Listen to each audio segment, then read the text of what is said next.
इससे पहले वाली एंट्री में मैंने आपको बताया था कि परचेज दो तरह का होता है, या तो हम नगद खरीदते हैं, कैश परचेज करते हैं, या हम क्रेडिट परचेज करते हैं, हम उधार खरीदते हैं। उसके बारे में हमने बात कर ली थी और वहीं पर मैंने जो है परचेज की आपको डेफिनेशन भी बताई थी। तो हम कहाँ पर परचेज लिखते हैं और कहाँ पर परचेज नहीं लिखते हैं, इस वीडियो में आपको वहाँ तक बताऊँगा मैं। और आप इस वीडियो को वीडियो जो भी है, आप जिस भी वीडियो को देखो, उस वीडियो को शुरू से लेके लास्ट तक देखें, समझ में तभी आएगा। जहाँ पर आपको समझने में दिक्कत हो रही है तो वहाँ पर कई चीज़ें हैं जो मैं शॉर्टकट में बता रहा हूँ। तो शॉर्टकट में इसलिए बता रहा हूँ कि उस रूल रेगुलेशन को मैं इससे पहले वाली वीडियो में काफ़ी डिस्कस कर चुका हूँ। तो अगर आपको डाउट हो तो कम से कम आप इस चैनल की पहली और दूसरी वीडियो जनरल एंट्री और जनरल एंट्री पार्ट 1 उसको ज़रूर देखें और पूरा देखें शुरू से लेकर लास्ट तक, तो आपको समझ में आएगा। जिन रूल्स को अब मैं शॉर्टकट में बताऊँगा वो वहाँ पर आपको डिटेल में मिल जाएंगे। तो हम बात कर रहे हैं परचेज़ की, कि हम परचेज कब यूज़ करते हैं। जैसे हमने लिखा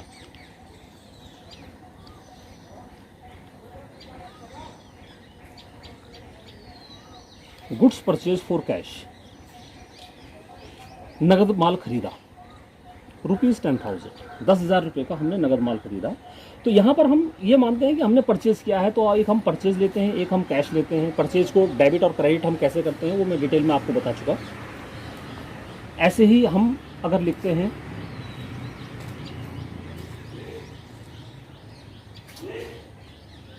गुड्स परचेज फ्रॉम राम ₹10,000, ये हमारी उधार है, ये हमारी क्रेडिट परचेज है क्योंकि यहाँ पर पार्टी का नाम आ गया है। तो यहाँ पर हम जैसे हमने पहली एंट्री में परचेज और कैश को लिया था, इसमें हम परचेज और राम को लेंगे। ये भी हम डिटेल में बात कर चुके हैं। आपको समझ में ना आए तो इससे पहले वाली एंट्री को देखें। यहाँ पर इस वीडियो के अंदर जो बताना चाह रहा हूँ मैं, ये जो तीसरी एंट्री में लिख रहा हूँ, सपोज हमने लिखा मशीनरी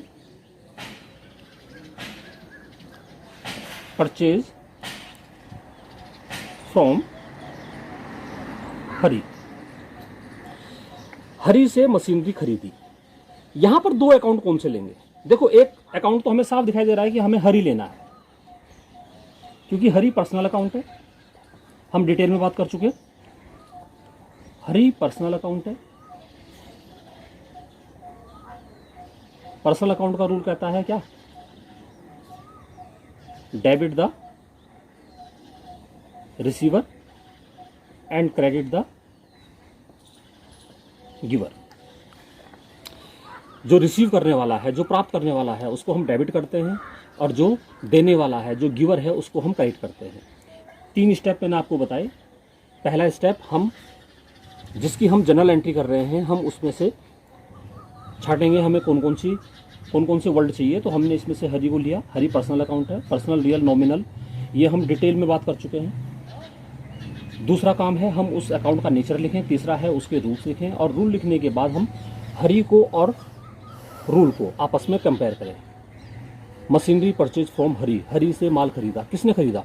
हमने खरीदा। जो लिखा हुआ है उसको खुद पे लेके चलना है। तो हरी से अगर हमने खरीदा है तो हरी हमारे लिए debit the receiver, credit the giver. Hari हमारे लिए रिसीवर है या गिवर है? हरी ने हमें दिया है तो हरी हमारे लिए क्या हो गया? गिवर हो गया। और हरी अगर गिवर है तो हम उसे क्रेडिट करेंगे। अब सेकंड, यहां पर आता है कि हम मशीनरी लें या परचेज लें, जिसके लिए मैंने ये वीडियो बनाया है कि हम इससे पहले जैसे गुड्स परचेज फॉर कैश था या गुड्स परचेज फ्रॉम राम था, यहां पर हमने परचेज लिया था, इसमें भी परचेज लिखा हुआ है, लेकिन हम यहां पर परचेज नहीं लेंगे, परचेज की जगह मशीनरी लेंगे। अब मशीनरी क्यों लेंगे और हमने परचेज को क्यों छोड़ दिया, थोड़ा सा डिटेल में उसके बारे में समझो। हम जो बिजनेस कर रहे हैं, जिस पे हम ट्रेड कर रहे हैं, और उस ट्रेड को करने के लिए जो भी हम ट्रांजैक्शन करते हैं, जो भी हम सामान लेते हैं, जिसको बेच करके, सेल करके हमें प्रॉफिट अर्न करना है, हमें कमाई करनी है, उन सबको ग्रुप में हम परचेज कर लेते हैं, परचेज कह देते हैं। जैसे कि भाई सपोज मेरा बुक डिपो है, मेरी बुक्स की शॉप है, तो मैं बुक्स की शॉप में बुक लूँगा, बुक भी जो है अलग अलग स्टैंडर्ड की होंगी, +1 से लेकर के, और +1 से लेकर के मैं 12th तक की, BCom की, MCom की, MBA की, CA की, इनकी बुक्स मेरे पास होंगी। तो मैं इन बुक के अलग अलग नाम दे करके इनको ग्रुप में मैं परचेज कर सकता हूँ।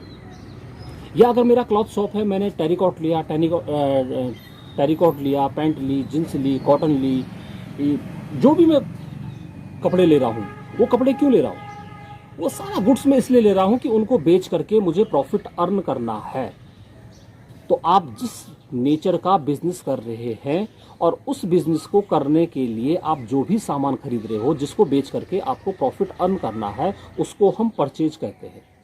लेकिन उसी क्लॉथ शॉप में अगर मैं बैठने के लिए फर्नीचर ले रहा हूँ, या मैं फैन ले रहा हूँ, या मैं कोई और ऐसा आर्टिकल ले रहा हूँ जिसको मुझे सेल नहीं करना है, यूज करना है, वो हमारी एसेट्स बन जाती है और वहां पर हम उसको परचेज इंडिकेट नहीं करते। मैं आपको एक एग्जांपल देता हूं कि भाई सपोज जैसे स्कूल है और स्कूल में चाहे राम आ रहा है, मोहन आ रहा है, सीता आ रही है, गीता आ रही है, XYZ कोई भी आ रहा है, तो हम उनका नाम ना लेकर के ग्रुप में कह देते हैं कि ये सारे स्टूडेंट हैं, ये छात्र है।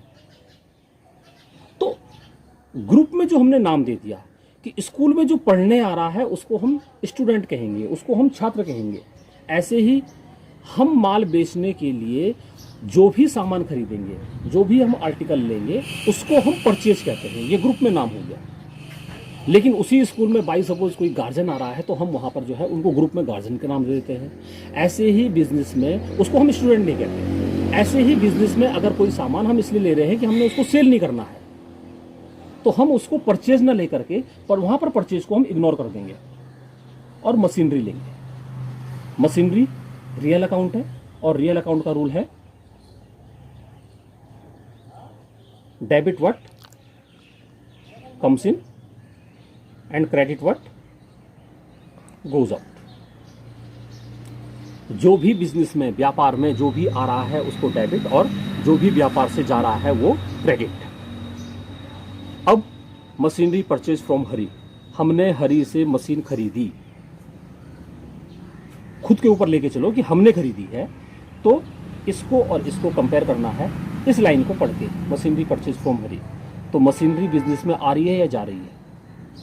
हम परचेज कर रहे हैं, हम खरीद रहे हैं, तो मशीनरी बिजनेस में आ रही है, और आने का मतलब डेबिट व्हाट कम्स इन। तो यहां पर मशीनरी डेबिट होगा और हरी क्रेडिट होगा।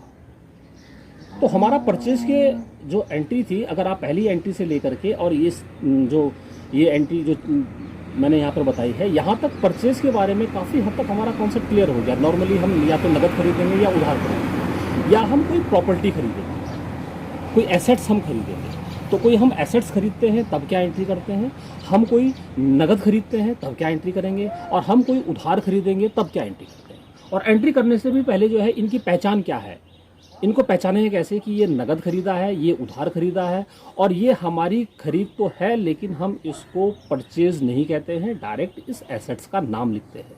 पहले तो ये कॉन्सेप्ट क्लियर होना चाहिए, फिर गोल्डन रूल क्लियर होने चाहिए। इन दोनों को मिला करके हम जनरल एंट्री कर पाएंगे, हम इसको अकाउंट की लैंग्वेज में लिख पाएंगे।